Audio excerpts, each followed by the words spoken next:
The yacht floated like a ghost on the black waters of the Mediterranean, its golden lights flickering against the rolling waves. From a distance, it looked serene, like a dream. Up close, it was anything but. A single light burned on the upper deck, spilling onto a table set for two. Crystal glasses, an untouched bottle of champagne, and a silk napkin crumpled by a trembling hand. The dinner had been interrupted.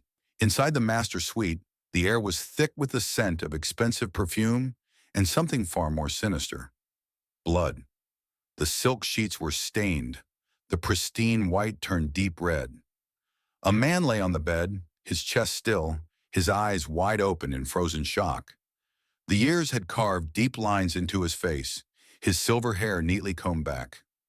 Charles Whitmore, billionaire, oil tycoon, a man who had built empires, crushed rivals, and married a woman 60 years his junior. The woman in question stood barefoot by the floor-to-ceiling windows, her delicate hands shaking as she clutched a robe against her body. Isabella, just 21, with golden brown skin that glowed under the dim bedroom lights, her curls tangled from the wind. Her wide eyes were locked on the body. She was still, eerily still, except for the slow rise and fall of her chest. The first to break the silence was the captain, his heavy footsteps echoing against the marble floor. He had been the one to call the police. The moment he had heard the scream, he had known something was wrong. It wasn't supposed to happen like this. Hours earlier, the guests had toasted to the newlyweds on the deck. The sea breeze carried laughter, clinking glasses, and whispered conversations about how Isabella had married for money. A gold digger, some had called her behind their smiles. A desperate young girl who had found a way out of a life of struggle. They had watched her cling to Charles's arm in her pearl-white dress, flashing the diamond ring that could blind a man. But those same guests were gone now. The laughter had died. The only sound was the low hum of the yacht's engine and the distant wail of sirens approaching the shore. The whispers had followed Isabella since the moment she stepped into Charles Whitmore's world. They clung to her like perfume, lingering in every hallway, every social event, every glance from across the dinner table. She heard them in the hushed voices of women in designer gowns, in the smug smirks of men sipping whiskey, in the way the staff avoided looking her in the eye. She's using him. She won't last a year. What could she possibly see in an old man like that? She had learned to smile through it, to pretend she didn't hear, but Charles heard, and Charles never forgot. At first, he brushed it off with that amused arrogance of his. "They're jealous, my love," he would say, pressing a cool hand against hers. "Let them talk." But as the days passed, something shifted. The teasing turned sharp. The charm became control. It started with small things. Choosing her dresses, correcting the way she spoke at dinner, reminding her to act like Mrs. Whitmore now. Then it became about the people she spoke to, the way his fingers tightened around her wrist when she laughed at another man's joke, the way his voice dropped when he asked where she had been. The worst of it came on the second night of the honeymoon. They had docked near the Amalfi Coast, a place Charles loved for its privacy. A handful of guests remained, old friends of his, business partners, people with more money than morals. The evening was smooth, polite, filled with wine and mindless conversation. And then there was Nathan. Nathan Caldwell was different from the others. Younger. A hedge fund shark with a smile too sharp, eyes too knowing. He had been watching Isabella all night, the way a predator watches something just out of reach, and she, foolishly, had allowed herself to talk to him for too long. It was only a few minutes, a conversation about music, about the places she had dreamed of visiting before she became Mrs. Whitmore Star. But Charles had seen. That night when the guests had retreated to their rooms, Charles locked the door behind them and turned.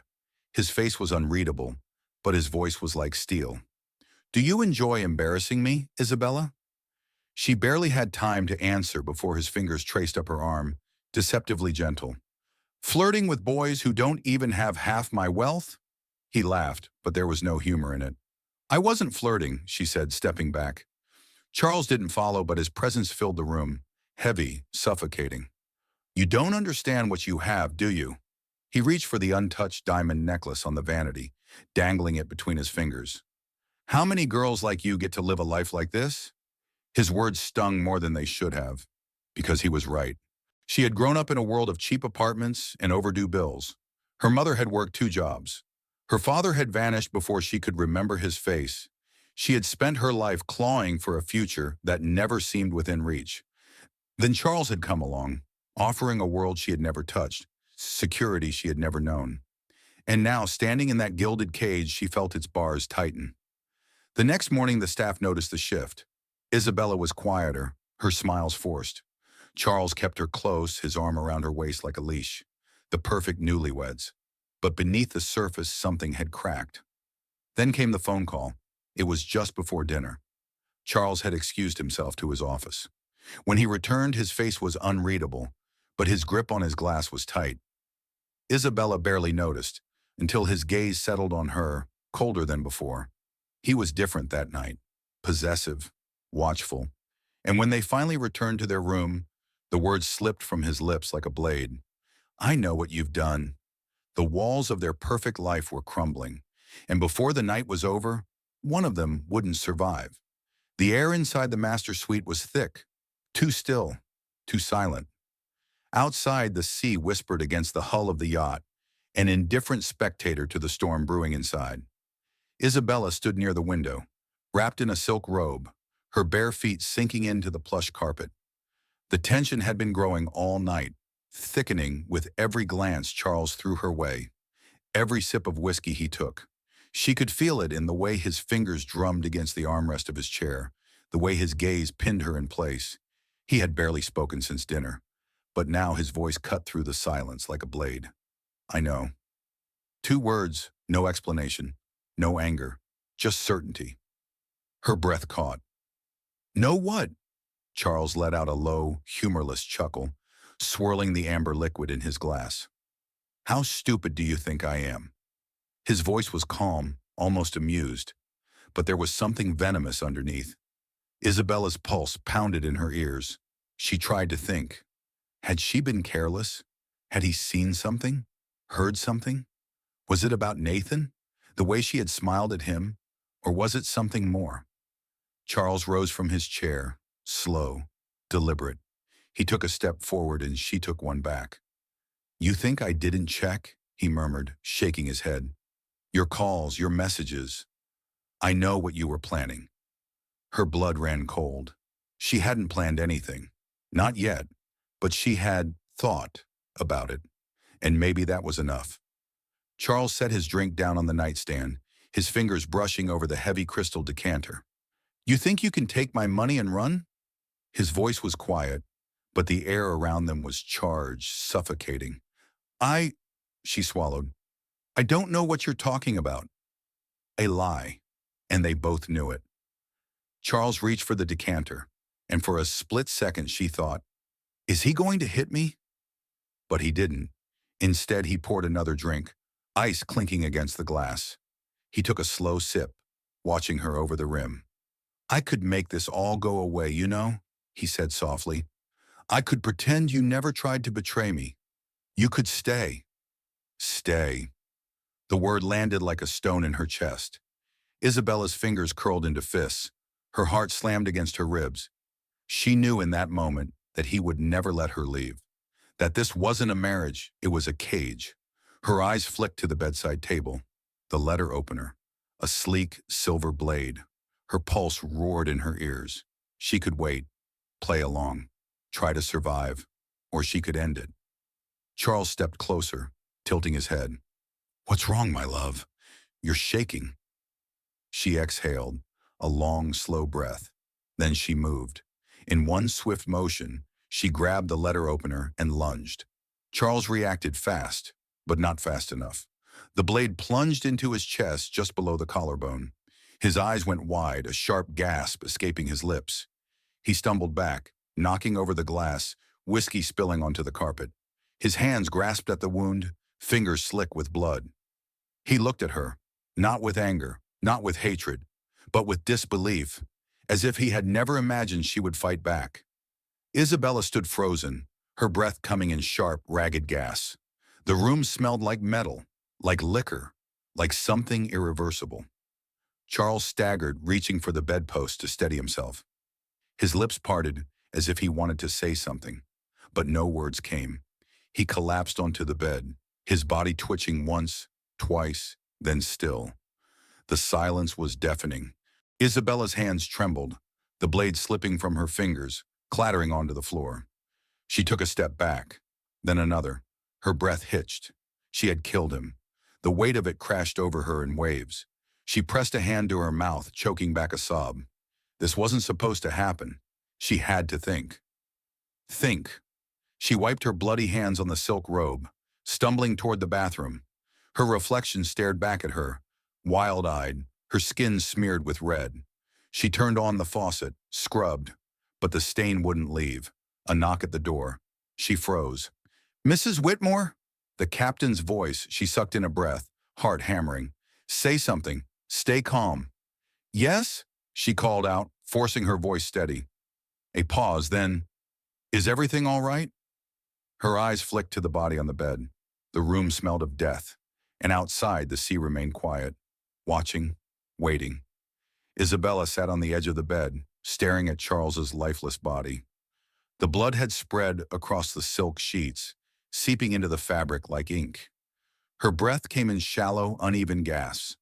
The weight of what she had done pressed down on her chest, suffocating. She had thought about this moment before.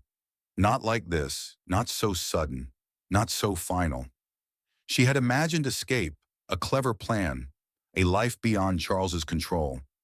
But now there was no running, no undoing. A soft knock at the door broke the silence. "Mrs. Whitmore?" The captain's voice was calm, but there was an edge of suspicion. "Are you all right?" She swallowed, forcing herself to stand. Her hands trembled as she wiped them on her robe. "Yes," she called out. Her voice cracked. Just a moment." She turned back to Charles's body. A part of her wanted to scream, to fall apart. But another part, the one that had learned to survive, knew she had to think. Quickly. She grabbed the whiskey glass from the nightstand and threw it into the fireplace, letting it shatter. Then she ran to the bathroom, splashed water on her face, rubbed at the blood still clinging to her skin. When she stepped out, she wrapped herself in a thick shawl and opened the door just enough to meet the captain's gaze. His eyes flicked past her, scanning the dimly lit room. "I heard something fall. Thought I should check." She forced a smile, her fingers gripping the doorframe. "Charles had too much to drink, knocked over a glass, and—" Her voice wavered. "He's resting now." The captain studied her. He had worked for Charles for years. He knew his moods, his habits. He also knew Isabella was lying, but he didn't press. "If you need anything, ma'am, let me know." She nodded, quickly shutting the door. Her pulse hammered. She had bought herself time, but not much. By morning, the whispers had spread. No one had seen Charles come out of his suite. No breakfast order had been placed. The staff tiptoed through the halls, exchanging glances, waiting for someone to speak first. It wasn't until noon that Isabella finally stepped onto the deck. Her hair was pulled into a loose bun, oversized sunglasses hiding her eyes. She walked with slow, deliberate steps, the weight of expectation heavy on her shoulders. When Nathan Caldwell approached her, she knew what was coming. "Where's Charles?" His voice was casual, but the sharpness in his eyes betrayed him. She gave a small, tired smile. "Still sleeping. He had a long night." Nathan didn't move, didn't blink. She could feel his suspicion tightening around her like a noose. He knew something was wrong. By the time the authorities arrived, the story had already begun to unravel. A maid had knocked on the door, received no answer. After a second attempt, she used her keycard and screamed.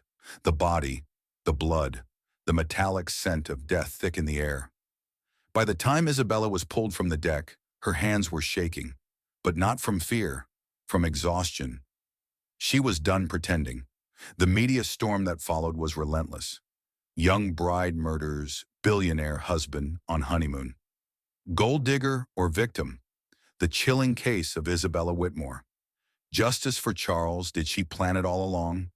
Her name was everywhere. Every news channel, every headline, every speculative article dissecting her past. They called her everything. A seductress, a schemer, a liar. Some painted her as a woman who had played the long game, waiting for the perfect moment to strike.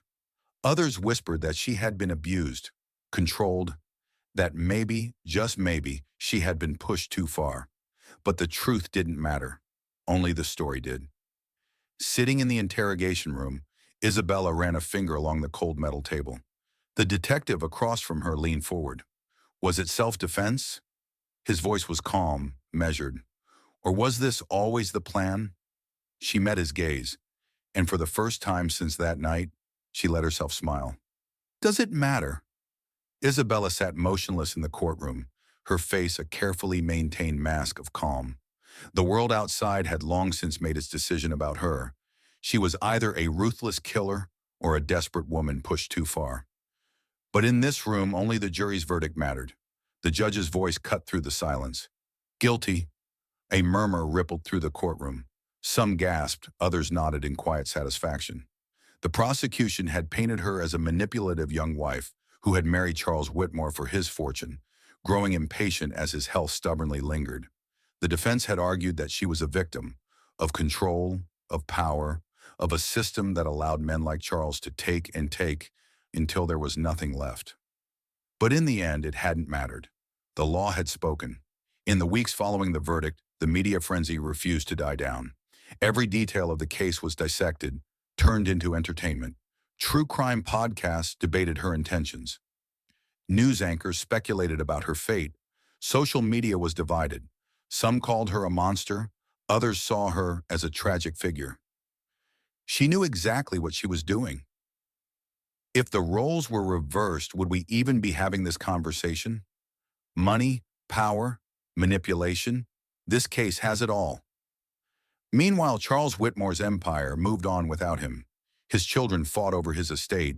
His business partners distanced themselves, eager to rewrite history and erase any association with scandal. His death, once headline news, was quickly becoming just another cautionary tale of wealth, power, and betrayal. And Isabella? She faded from the public eye, locked away behind cold prison walls. Years passed.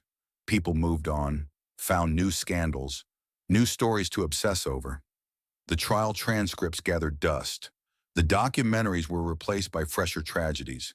But the questions remained. Had Isabella planned it? Had she acted out of self-defense? Was justice truly served? Or had the system simply done what it always did? Picked a villain, assigned a punishment, and moved on. The truth didn't change. Only the way people chose to see it did. In the end, the story of Isabella Whitmore was never just about murder. It was about power, about control, about what happens when a person feels trapped and what they'll do to break free. And maybe in that final moment, when Charles took his last breath, Isabella had finally done just that.